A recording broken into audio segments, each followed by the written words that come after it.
Hello बच्चों, हमने class 10th की एक कहानी पढ़ी थी, द थीफ स्टोरी। और आज हम इसकी दूसरी कहानी भोली पढ़ने वाले हैं। तो ये भी बहुत ही इंटरेस्टिंग और उत्साहित करने वाली या मैसेज गिविंग स्टोरी है कि किस तरह एजुकेशन एक बच्ची को अपना स्टैंडर्ड बनाने में हेल्प करती है। So I hope you will like the story. Let me read out its first part. Bholi. Her name was Sulekha, but since her childhood, everyone had been calling her Bholi, the simpleton. चूंकि हालांकि उसका असल नाम जो था वो सुलेखा था, it was Sulekha, but since her childhood, everyone had been calling her Bholi the simpleton. लेकिन बचपन से ही हर कोई उसे भोली बुलाता था, the simpleton. She was the fourth daughter of नंबरदार रामलाल. भोली जो थी नंबरदार रामलाल की चौथी बच्ची थी। नंबरदार एक पोस्ट है जो अंग्रेजों के जमाने में सरकारी पद हुआ करता था, जो अंग्रेजों की तरफ से किसी एक व्यक्ति को अधिकारी बना के गांव में पोस्ट दे दी जाती थी। When she was 10 months old, she had fallen off the cot on her head and perhaps it had damaged some part of her brain. उस बच्ची के साथ क्या ट्रेजेडी हुई थी? When she was of 10 months, जब वो सिर्फ 10 महीने की थी, वो सर के बल she had fallen off the cot on her head. Sir के बल नीचे गिरी and perhaps it has damaged some part of her brain. शायद उसका कोई दिमाग का कोई हिस्सा उस गिरने में डैमेज हो गया था। लेकिन छोटी बच्ची थी, 10 महीने की, बता नहीं सकती थी, घर वालों को समझ नहीं आया। That was why she remained a backward child. और बस यही वजह थी कि वो बैकवर्ड चाइल्ड रह गई, वो स्लो लर्नर रह गई, जिसे स्पेशली अभी हम स्पेशली वो क्या कहते हैं, अब हम इनको मेंटली रिटार्टेड नहीं कहते हैं, स्पेशल नीड वाले बच्चे कहते हैं। And came to be known as Bholi. अब चूंकि वो चीज़ें उतनी समझती नहीं थी, अपनी उम्र के बच्चों के हिसाब से उसका मानसिक विकास कम था, तो सब उसको भोली कहते थे, the simpleton. At birth the child was very fair and pretty. जब वो बच्ची जन्मी बहुत गोरी और प्यारी सी थी। But when she was 2 years old, लेकिन जब वो सिर्फ 2 साल की थी, she had an attack of small pox. अब उसका दूसरा बदकिस्मती, पहली बदकिस्मती क्या थी?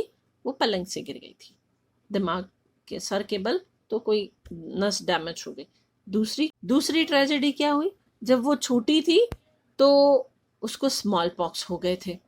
Only the eyes were saved. पूरे चेहरे पे, बदन पे स्मॉल पॉक्स के पोक मार्क्स, सिर्फ आंखें बची, but the entire body was permanently disfigured by deep black pock marks.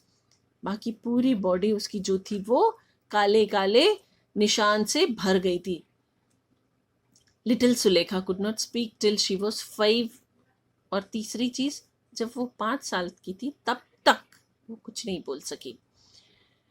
And when at last she learn to speak, और जब वो बोलना सीखी, शी स्टैमर्ड, तो वो हकलाने लगी। The other children often made fun of her and mimicked her. बाकी जो नॉर्मल बच्चे थे उसका मजाक उड़ाते थे और उसकी मिमिक्री करते थे। As a result she talked very little. और इसका परिणाम क्या हुआ? वो बहुत कम बोलती थी। Ramlal had 7 children. अब रामलाल के 7 बच्चे थे, 3 sons and 4 daughters। 3 बड़े लड़के और 4 लड़कियां, और जिसमें भी the youngest of them was भूली, और वो भूली सबसे छोटी थी। तो किसका ध्यान जाता? 6 बच्चे थे, they were normal.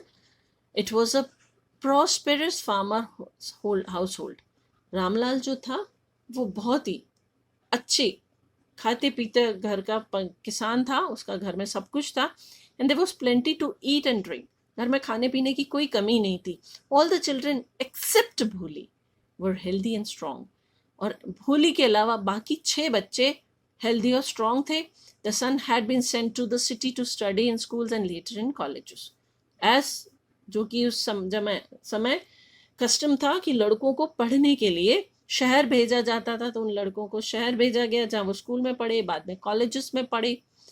End of the daughters, और जो 3 लड़कियां थी उनमें Radha the eldest had already been married.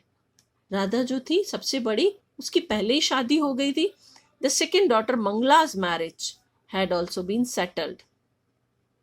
और दूसरी जो बेटी थी मंगला, उसकी भी शादी तय हो गई थी.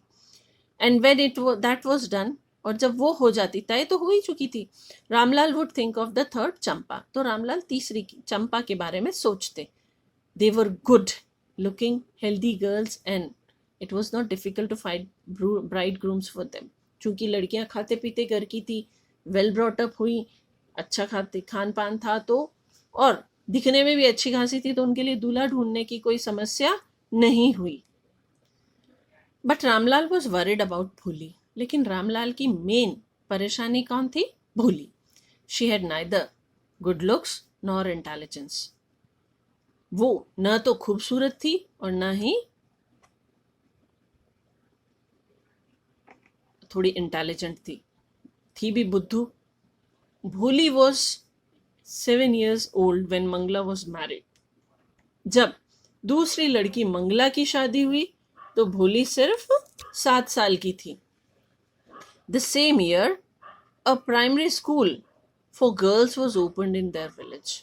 और ये हुआ कि उसी साल उनके गांव में एक लड़कियों के लिए प्राइमरी स्कूल खुला. The tehsildar sahib came to perform its opening ceremony. और स्कूल का उद्घाटन करने के लिए तहसीलदार साहब खुद आए. ही सेड टू रामलाल को बोले, एज अ रेवेन्यू ऑफिशियल, कि आप यहाँ के राजस्व अधिकारी हैं, you are the representative of the government in the village. और आप यहाँ गांव में सरकार के रिप्रेजेंटेटिव हैं, and so you must set an example for the villagers. और इसलिए आपको गांव वालों के सामने एक उदाहरण पेश करना चाहिए. You must send your daughters to school. अभी तो 2 बाकी थी, भोली और चंपा.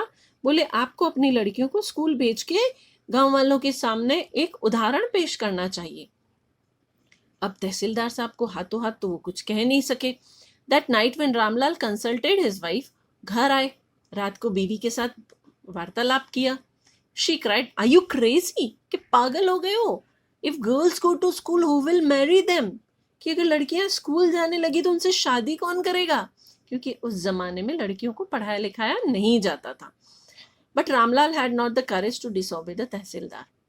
तो पर रामलाल की इतनी भी हिम्मत नहीं थी कि तहसीलदार साहब ने कहा और वो डिसओबे कर दे. At last his wife said, तो आखिर में बीवी ने ही रास्ता निकाला. बोले, I will tell you what to do, कि मैं आपको बताती हूँ क्या करना है. सेंड भोली टू स्कूल, कि भोली को भेज दो. एज इट इज, जैसा कि वो दिखती है, there is a little chance of her getting married. कि जैसी वो है, बहुत कम चांस है कि उसकी शादी हो जाए with her ugly face and lack of sense. कि एक तो वो बेवकूफ, दूसरे से बदसूरत, कौन उससे शादी करेगा? इससे बेटर है कि चलो उसी को स्कूल भेज दो, आपका नाम भी रह जाएगा और काम भी हो जाएगा. Let the teachers of school worry about her. कि इतने साल हमने पाला, अब टीचर्स को परेशान होने दो. The next day Ramlal caught Bholi by the hand. Next day Ramlal Bholi को हाथ पकड़ के बोले, कम विद मी, कि चलो मेरे साथ, I will take you to the school, कि मैं तुम्हें स्कूल लेके चलता हूँ. भोली वॉज फ्राइटन्ड. भोली डर गई. She did not know what the school was like. उसको पता ही नहीं था कि स्कूल क्या चीज है. She remembered how a few days ago their old cow Lakshmi had been turned out of the house and sold. फिर उसको याद आया कि इसी तरह कुछ दिन पहले उसकी बूढ़ी गाय, जो लक्ष्मी बूढ़ी गाय थी, उसको किस तरीके से घर से बाहर निकाल के बेच दिया गया. तो उसने वो चीज को कंसीडर किया और अपने आप से मैच करने की कोशिश की कि अब मेरे को भी ये बेच देंगे. न न न, no no no, she shouted in terror. डर के मारे बोली, न न, no no no, and pulled her hand away from her father's grip. और पिता की ग्रिप से हाथ छोड़ा के भागी. चलिए बच्चों, यहाँ तक हम लोग सेकेंड पार्ट भी कर चुके हैं. अब इसका तीसरा पार्ट हम नेक्स्ट क्लास में देखेंगे. Thank you.